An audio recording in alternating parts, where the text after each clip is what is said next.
Nazareth. Glory be to thy name forever, Lord, because you are worthy, you are mighty, and you are awesome. Makanaka makatendeka, makanaka makarurama, munenyasha munogona munotida baba. Rikudzwe zita renyu ruongwe rinamatwe muzita ra Jesu Kristu e Nazareta. Amen and amen. Ndinotenda Mwari zvikuru mangwanani ano. Mwari ndi Mwari wakanaka. I hope I find well. May the good Lord bless you. Mangwanani ano, our scripture reading is coming from the book of Luke chapter 1. Luke chapter 1. Luke chapter 1 from verse 19. Luke chapter 1 from verse 19, and I'll read.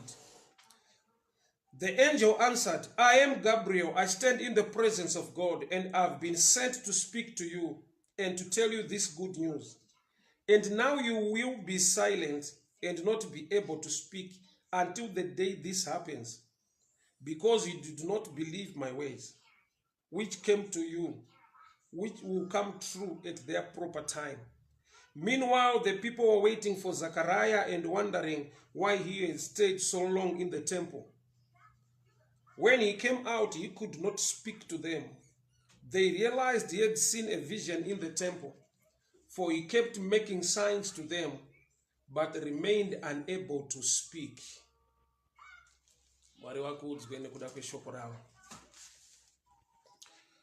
Zachariah, the father of John the Baptist, paakawana a visitation ya angel Gabriel ari mu Hall of the Holies achipena incense.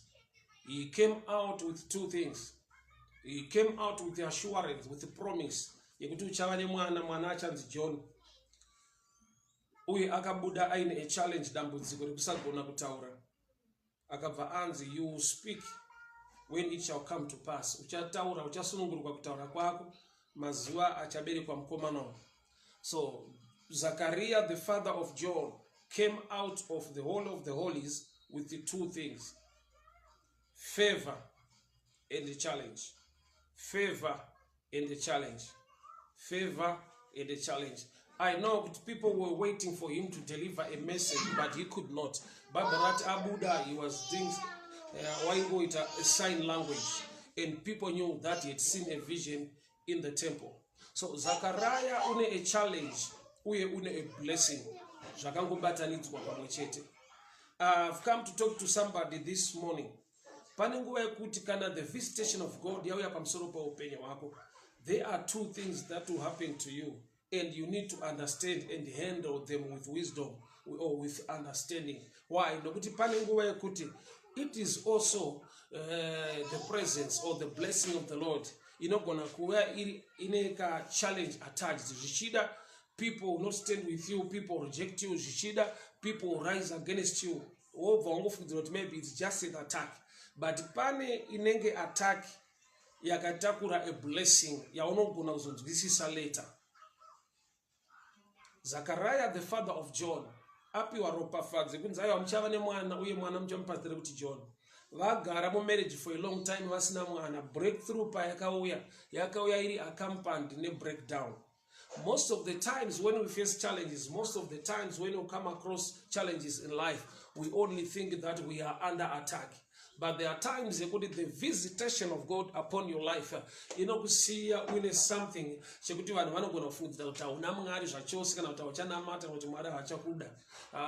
Let me take you to the book Evangelist. Jacob. Jacob paano sangana ne mutumwa. Woman of God, Anna Kombo, may the good Lord bless you. So happy to see you online. Thank you so much for tuning in. Jacob Paneta encounter Nemutuma Anoropafazwa. He was blessed by encounter Anosangana Nemutuma before crossing the river Jabok. But Pano cross at the river, Ano cross Achkamina, Ainekurwadziwa. There was pain on him, he was injured, yet he was also blessed. His step changed. My family wakaka chinja. Asangana nemtuma kurakuti muri yake vana vake na madzimai ake pavakamona achiuya, they felt so sorry for him. Nekuda kwekuti asikufamba semazuva ese ari injured, aita encounter with the angel, but awana zvinhu zviviri: injury and also a promise or a blessing upon his life. So most of the times tinenguva dzatinoti when we tanamata kuti Mwari ndiri kuda ropafadzo, Mwari ndirangarirei, Mwari ndiwandiwe nyasha, and we get a visitation towana blessing neropafadzo muupenyu, but pane a challenge that can also accompany. Maybe I can go back kuna Genesis 3 as well. Mwari vachipa a punishment to men, Mwari vachipa a punishment kuvanhu, vanotaura vachiti kumukadzi, I will increase pain in childbearing. So there is childbearing, there is pain. There is childbearing, and also there is pain accompanying the childbearing. That's why Mwari havasi kuti ucharwadziwa nekushayiwa mwana. Mwari vakuti pakupona, pakuva nevana, unenge une pain. Zvoreva kuti the blessing will be greater than the pain, to an extent yekuti you no longer worry kuti pane pain, because the blessing will be greater. So mukadzi ari kurwadziwa nemimba pakupona, so pane blessing uye pane pain, pane ropafadzo uye pane kadambudziko kari attached kuropafadzo iyoyo. So panapa ndiri kuona murume anonzi Zakaria aita nguva refu ari mumarriage asina mwana nemudzimai wake, but musi waanowana visitation yaangel Gabriel, assurance yekuti uchava nemwana anoipiwa, but obvanzi you are not going to speak, hausi kuzotaura kusvika zvinhu zvaitika. Kusataura kwake number 1 ichallenge, number 2 isign. Nekuda kwekuti kana chinhu chaitika, he is a preacher, he is a minister of the word, but Mwari vari kumubvisa papulpit. Nekuda kwekuti kana uri minister, uri a preacher of the word, usisagone kutaura, it's hard for you to communicate a sermon nevanhu. So Zakaria ari kuenda off the pulpit, but still is carrying a blessing. Ane ropafadzo iri pamusoro peupenyu hwake. Ropafadzo yake ndeyekuti uchabereka mwana anonzi John, and John mukamutarisa achibvunzwa nevanhu kuti umborani, John anoti handisi Elijah, handisi wese wamunotaura, but I am the voice that crieth in the wilderness. Kurauti the challenge ya Zakaria yekuti he was voiceless, hazvina kubvisa the plan of God for him to bring forth the voice. Ndikuti kudii mangwanani ano, murume uyu wakasangana nechallenge yekuti anga asisina the voice, but the blessing iri maari is to produce a man anenge achinzi the voice that will cry in the wilderness, which means the challenge on your life can be a disguise yezvoda kuitwa naMwari, nokuti something better and greater is about to come out of you, but for the meantime there is a challenge yekuti vanhu vakutarisa vari kuti auya agone kutaura akabviswa izwi naMwari, gamba izwi rinenge rakatorwa ndo izwi rakaenda kuno amplifyiwa kuti ridzoke rine mutsindo, ridzoke rine vibe, rine power. Nokuti John the Baptist paari kuberekwa ari kuuya over a minister of the word, over atanga kushumira ari kurenje. Mukatarisa the ministry of John ari kuparidza ari kurenje, he attracted a lot of people. Even Christ Jesus visited John ku river Jordan achiparidza ari kurenje. His voice was so anointed. Bible not ndiye izwi rinochema kurenje, but baba vake ndo izwi rakabviswa mutemberi. Kureva kuti baba vake vari mutemberi, baba vake vari kusevha, vari kuita basa, but denga ndokubva rauya ndokubva ratora the voice. The man Zakaria akasara asisina voice, but the plan of God ndeyekuti Zakaria abereke mwana anonzi the voice. So I don't know what is missing, I don't know chiri kushaika mauri, I don't know zvaunofungidzira kuti handisisina hapana zvazvichaita. I've come to tell you, I've come to prophesy upon your life. You've given birth to favor. Uchabereka mari zhinji, iko zvino unenge hausisina chinhu. Vanhu vakakutarisa vari kukuti voiceless, vanhu vakakutarisa vari kukuti useless, but I've come to prophesy you are going to be useful. It's not over. Kufunga kwevanhu kuti voice rakaenda, kusaziva kwevanhu kuti voice richadzoka uye richadzoka rine mutsindo. So baba vanonzi Zakaria, his mission yaitwa naMwari pavari ndeyekuti vabereke mukomana anonzi John, but John wavari kubereka ndiye izwi rinochema murenje, but baba vake ndo vakashayiwa izwi, which means for 9 months vanhu vaitaura zvavanofunga pamusoro paZakaria kuti akatorerwa voice, vanhu vachitaura zviri negative pamusoro pekushayikwa kwevoice kwaari. But in 9 months time vanhu vanga vakuti ingavani abereka mwana anova the voice, anova izwi rinochema kurenje, which means zvakabvutwa pauri zvikatorwa pauri hazvina kuenda zvachose.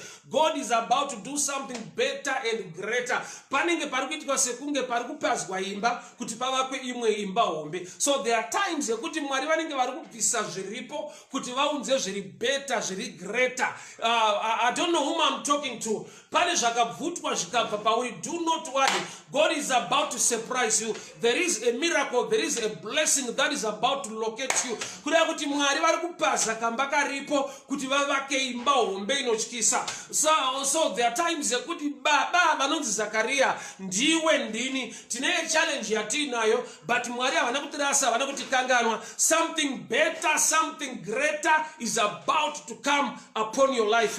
Vanhu vane period, vane nguva yavanopiwa yekuseka nekutaura zvavanofunga, but chandinoziva munhu Mwari haasekwe, munhu chaanodyara unokohwa. So Zakaria as a priest in the house of God, izwi rake rakatorwa akaita 9 months ari mu sign language, 9 months vanhu vachitaura zvavanoda. But guess what? During that period yaakangotorerwa voice, there was a change in his marriage. Mudzimai wake akabva ava nepamwiri. So vanhu vachiseka Zakaria kuti haana voice, vanhu vachisekerera kuna Elizabeth kuti ane pregnancy, vanhu vachiseka Zakaria kuti haana voice, they were also surprised kuti Elizabeth ane pamwiri. Zvoreva kuti vanhu vaicommunicate better na Elizabeth, vachimubvunza kuti ko zviri kumbofamba sei, mumba menyu mune dambudziko, but we can also notice a blessing. Kureva kuti Mwari vari kuti ndichatanga kukuropafadza zvokuinza confusion pamberi pevanhu. Vanhu vachiti uri dofo, uri kuvaka imba, hauna chaunogona, une zvikuru zviri kuitika muupenyu hwako. People, you are going to be blessed zvokuti you will cause confusion among the people. People will be confused kuti taitotarisira kuti musizeni ina una kwauchaenda, una zvauchaita, una zvauchaachieva because of this COVID-19, because of so much challenges dzauri kusangana nadzo. But people will be surprised kuti uku murume haana voice, mumba mune problem, mune challenge. Vakatarisa kumukadzi vaona ropafadzo, vaona pregnancy, vaona breakthrough. Kuda kuti panga paita breakthrough ne breakdown, and people were surprised. May God surprise your enemies. In the midst of trouble, may you prosper. In the midst of challenges, may the blessing and favor be upon your life. May God cause confusion among your enemies.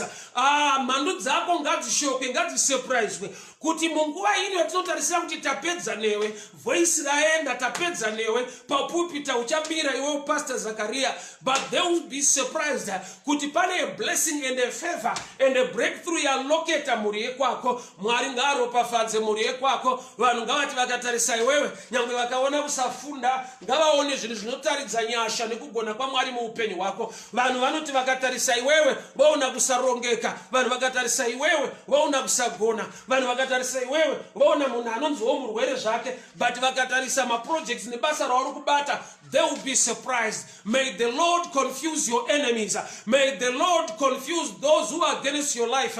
Vanhu ndinoziva kuti vakataura zvavakafunga, vanhu vaitaura zvavanofunga, but it was a matter of few months. Nokuda kuti pa first month Zakaria haasi kutaura and nhumba isati yakuoneka, vanhu ndo vari kungoramba vachitaura against Zakaria and Elizabeth. Second month, third month, pa fourth month ndiri kuona something happening. Zvokuti vanhu vari kuti vakatarisa Elizabeth vofungidzira kuti maybe kungodyawo angogutisawo zvake, havasi kuziva kuti mumba mamuri kuona dambudziko, God is still at work. Pamunhu wamuri kuona anenge ari useless, he is still useful in the hands of the Lord. Munhu wamakati papupita uchamira because hausisina voice, Mwari vari kumira naye mukati memba yake. I've come to talk to somebody this morning. May God confuse your enemies in the midst of trouble. Ngapaitike chimwe chinhu chinoshamisa in the midst of trouble. Mwari ngavaunze imwe blessing zvokuti vanhu vakakutarisa vanoshamisika kuti zviri kumbofamba sei, kuti dambudziko riripo, breakthrough iripo, nhamo iripo, voice hapana, but blessing ndo yaakutaura. Mwari ngavakunyararidze asi blessing yako ngaitaure. Zakaria was now quieter, but breakthrough was now speaking. Zakaria was now quieter, but favor was now speaking. Vanhu vaiti vakamutarisa haasi kutaura. As there is something good chiri kuitika mumba make, mumazuva edambudziko, mumazuva echallenge, mumazuva ekuti vanhu vari kuti avoice hapasisina.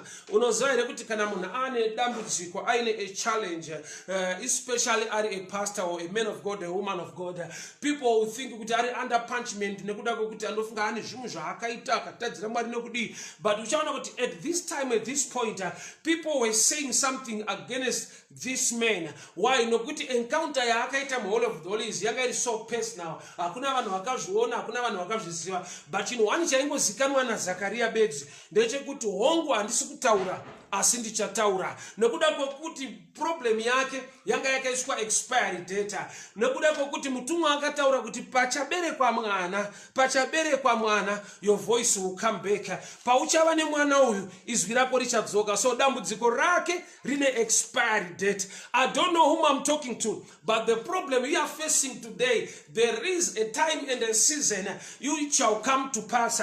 Dambudziko irichapfuura. Mukaona murume anonzi Zakaria, nyangwe vanhu vachitaura zvavanotaura, anongoziva kuti it's a matter of few months, it's a matter of few days, it's a matter of few months, it shall come to pass. Dambudziko richapera nekuda kwekuti ndakatoudzwa mu Hall of the Holies kuti Zakaria haana prayer ari kutsvaga, already ane message yaakanzwa yakabuilda faith maari kuti kana vanhu vakasada kumira nene vanhu vakasada kudii, but it shall come to pass kuti my voice will bounce back, it shall come to pass kuti izwi rangu richadzoka. So akataurirwa kunzi aiwa, do not worry, kana nguva yakwana uchataura, kana nguva yakwana the blessing will locate you. So nguva payakakwana Elizabeth abatsirwa nemwana. Zvanzi Zakaria akati bring me a tablet, ndipe dombo ndipe pekunyorera, ndokubva atora a tape, ndokubva anyora kuti his name is John. Bible wrote at that time paakanyora izvozvo his tongue was loosened, he began to speak and people were surprised. Zakaria chakamupa kutanga kutaura, zvanzi wakatora a tablet, wakati ndipe a tablet ndinyore. Paakangonyora kuti his name is John, his tongue was loosened. Rurimi rwake rwakasunungurwa, akatanga kutaura zvakare nekuda kwekuti anyora zita raakaudzwa mu Hall of the Holies. Kureva kuti ukawirirana nedenga nekutaura kwaMwari, ukaaligna upenyu hwako according to the word of the Lord, you can also deliver yourself. Haana kunamatirwa, haana kwaakaenda to seek help, but akangoita zvakataurwa nedenga, akataura zita rakataurwa nedenga, akava in agreement with the word from above, and deliverance came into his life. Rurimi rwake rwasununguka. John achiberekwa, vanhu vachipembera kuberekwa kwemwana, there was double joy. Vakapembera futi kutaura kwababa. Elizabeth achibereka John, Zakaria vachipembera kuberekwa kwa Johani. In the same house makava futi nekupembera kudzoka kwemazwi mumuromo waZakaria, which means there was double. Makava neropafadzo mbiri, amai vachibereka mukomana Johani, baba rurimi rwavo richisunungurwa vachitanga kutaura. May God surprise you with a double blessing. Mwari ngavakupe double for your trouble. Mwari ngavakupe double for your trouble. Zvaisekwa nevanhu nezvavaitaura, this time they will be shocked and be surprised. Kuona ropafadzo mbiri mukati memba yenyu. Mumba maimbenge musina anything to talk about. Mumba manga mune dambudziko kuti baba havasi kutaura. But musi wakaberekwa John, izwi rababa rakabva raberekwa. I want to show you something here. Kana John ari the voice that cried in the wilderness, musi waakaberekwa, baba vakanyora pasi kuti zita rake anonzi John, baba vakatanga kutaura. Zvinoti mwana uyu akaunza voice to his father, and also he became the voice to people.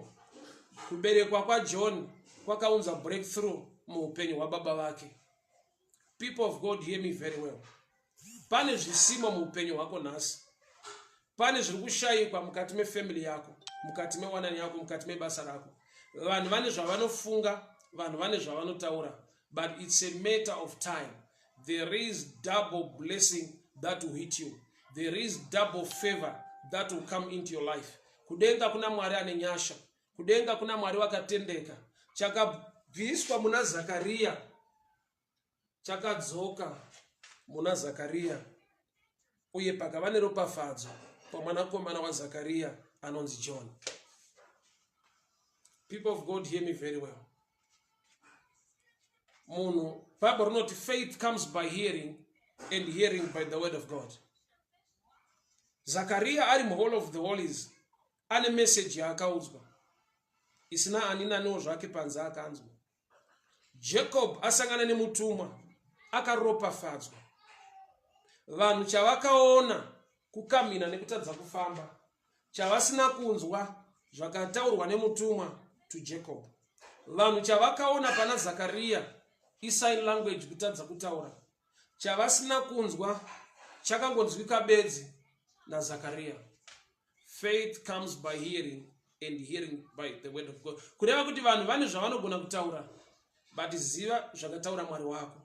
Ziva zvinotaura Mwari wako muupenyu. Ziva zvinotaura shoko raMwari. Vanhu vane nguva nemukana yekutaura zvavanofunga, but ramba wakamira pashoko raMwari, nokuti usatendera kuti vanhu vakumuvhe pane zvawakanzwa nekuda kwekuti ivo havana kuzvinzwa vari kutaura zvavanofunga. Ukaziva Mwari wako, those who know their God, Daniel 11:32, those who know their God, they shall be strong and do exploits. Ukaziva Mwari wawakatenda, ukaziva kutendeka nekuvimbika kwa Mwari waunonamata, no matter what people will say, you will never get moved. Vanhu vane zvavanofunga, vanhu vane zvavanotaura, but ramba wakamira pakutaura kwaMwari. Ramba wakamira pa vision yawakaona. Ramba wakamira pa pfungwa dzaMwari. Vanhu vangataure zvavanofunga, but chandinoziva Jacob anoziva kuti I am blessed. Although I am limping, but I am blessed. Kurati kukamina hakuchinje zvaitwa naMwari muupenyu hwangu. So pane nguva yekuti pane zviri kuitika, zviri kunetsa nezviri kurema munyika, but hazvichinje the mind of God upon your life. Kana kukanzi nyika yamira zvakaita sei, nyika iri kurema, nyika yadii, asi pfungwa yaMwari pamusoro peupenyu hwako inozadzikiswa. Inzwai, hakuna chingashandira Mwari. He is the unchangeable changer. He is the one who carries the ultimate power. All the power and all the glory belongs to him. No matter zvinhu zvamira zvakaita sei, limbiso kana kuti promise yaMwari will come to pass into your life, in your life. So ukaziva zvakataura Mwari wako, you never get moved. Elijah ane nguva yaanopfugama achinamata ataura izvi rekuti I can hear abundance of rain. Bible rinoti anotuma mutumwa kundotarisa towards the sea. Mutumwa pese paaidzoka achiti hakuna chinhu, there is nothing. Munhu waMwari haana kusumuka in prayer, haana kubva muposition of prayer, haana kurwadziwa kuti ndambonzwa abundance one, how come there is nothing? But akati as long ndanzwa Mwari vachinditi the abundance is about to come, nothing will not move me. So muranda akamhanya akadzoka akati there is nothing. Akamhanya futi akadzoka akati there is nothing. But the man of God haana kusumuka nekuramwana nekurwadziwa kana nekubatikana kuti sei ndanzwa abundance but pano paringotaurwa nothing. Ari kuti as long uchitaura nothing, inini ndanzwa something. Something will overtake nothing. As long muranda ari kumhanya achidzoka achiti there is nothing, there is nothing. Elijah munhu waMwari unoramba wakatsikitsira wakapfugama wakakotama achinamata. Why? Nokuti unoziva kuti zvandanzwa kuna Mwari zvavimbiswa naJehovha, abundance yataurwa naMwari will come to pass. So don't get moved, don't get disturbed. That's why when people move away from you, the danger is when God moves away from you. You can still bounce back, you can still make it. Voice rakatorwa, voice rakabviswa, panga pane assurance, panga pane expiry date to such a problem.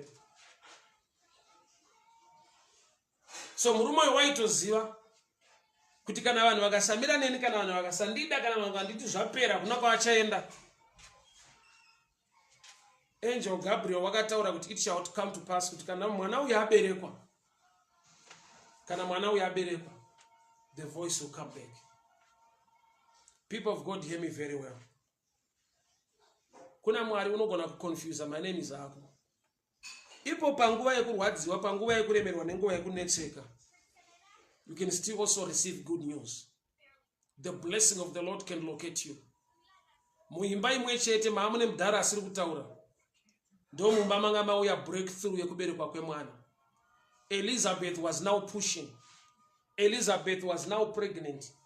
But Amita pregnant wacho is a man with a challenge, a man with trouble. Asukutaura. But the blessing is now speaking on their behalf. Ndinoida ropafadzo iyo yekuti you don't need to say anything, but the blessing will speak on your behalf. You don't need to convince people, but the blessing of the Lord will surprise everybody. That's why mukaenda kubhuku yaJohn munonzwa zvichinzi vanhu vakaronga kuda kuuraya Lazarus.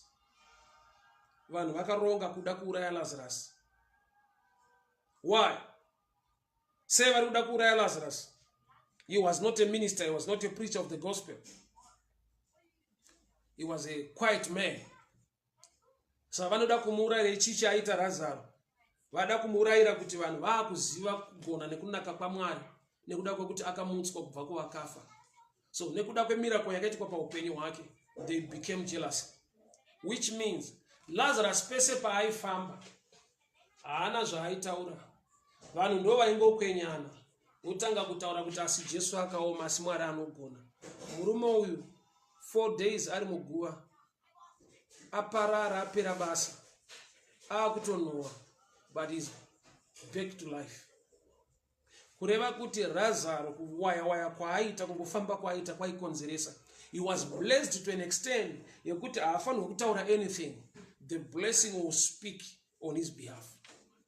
May you carry such a blessing. May the good Lord favor you.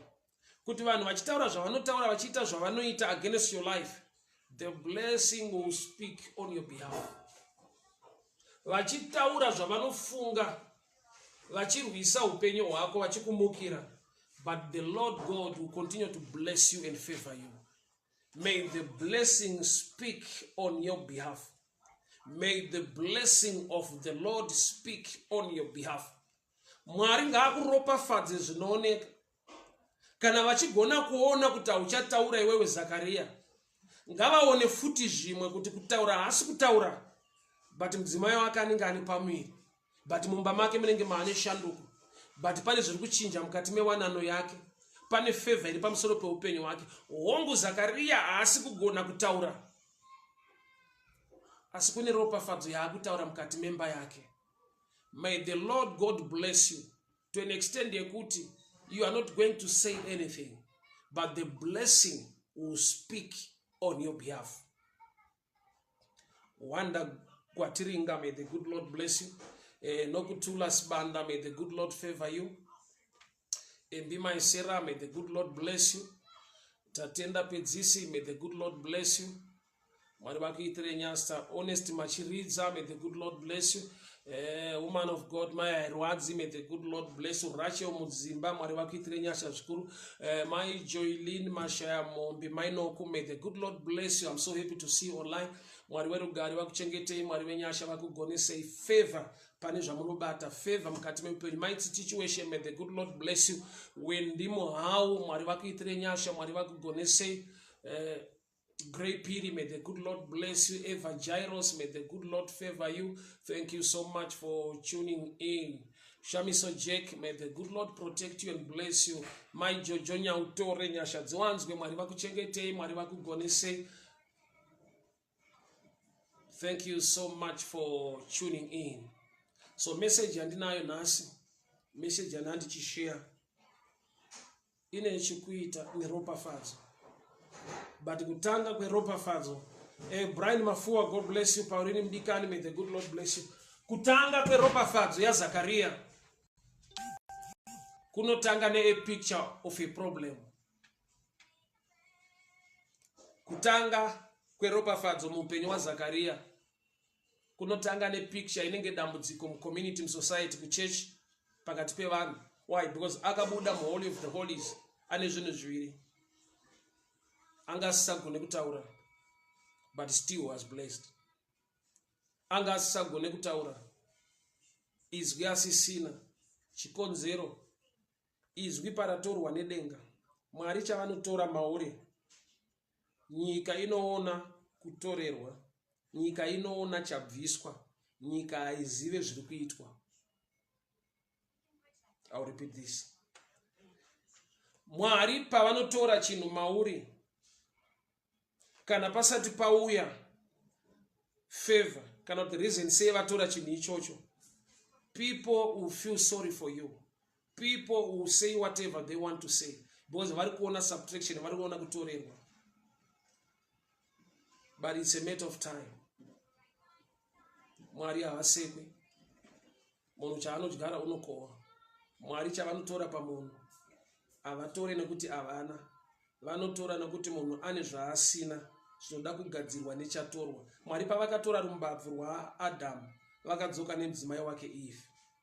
People of God, hear me very well.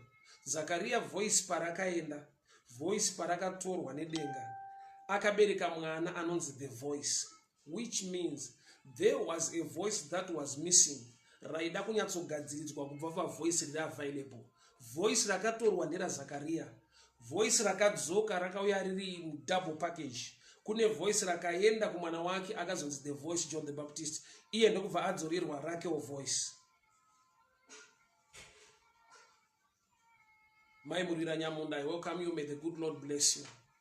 So nyika ine zvayakataura, ine zvayakafunga. Zakaria paakava voiceless. I know that as a pastor, as a man of God, nakuwana an opportunity for the rest of 9 months. Why? We cannot invite you to preach. We can get offer you the pulpit to minister the word. Why? You need challenge us kugona kutaura. Hasipani zvakaitika muupenyu wake. And people were shocked and people were surprised. May the blessing of the Lord surprise those who surround you and those who speak negative against your life.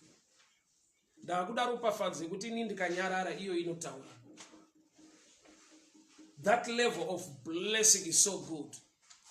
Yekuti hautaure zvakawanda. But iwo vari kutaura against your life, havangangotaura dambudziko riri pauri vakatadza kutaura ropafadzo iri mumba mako. Mwari vachaita kuti zvioneke, vachiona kusataura, vachiona futi nhumbu mumba. Zvoda kuti zvakaoma kuti vaignore kana kuti vagumire panyaya 1. Ndokuti vanhu pavaitaura vaingotaura vachiti Zakaria hachataura, Zakaria hana voice, but hapaizoshaikwa munhu anoti asi mudzimai wacho anenge ane pamiri, asi mukadzi wacho ane nhombo. Chii chiri kumboitika mumba maZakaria? There was confusion among the people. But iye Zakaria waitoziva kuti pane chakanaka chauya muupenyu hwangu, chandiri kungoziva ini bedzi, asi vazhinji vaona chakaipa chinenge chandiwira kuti handichagona kutaura.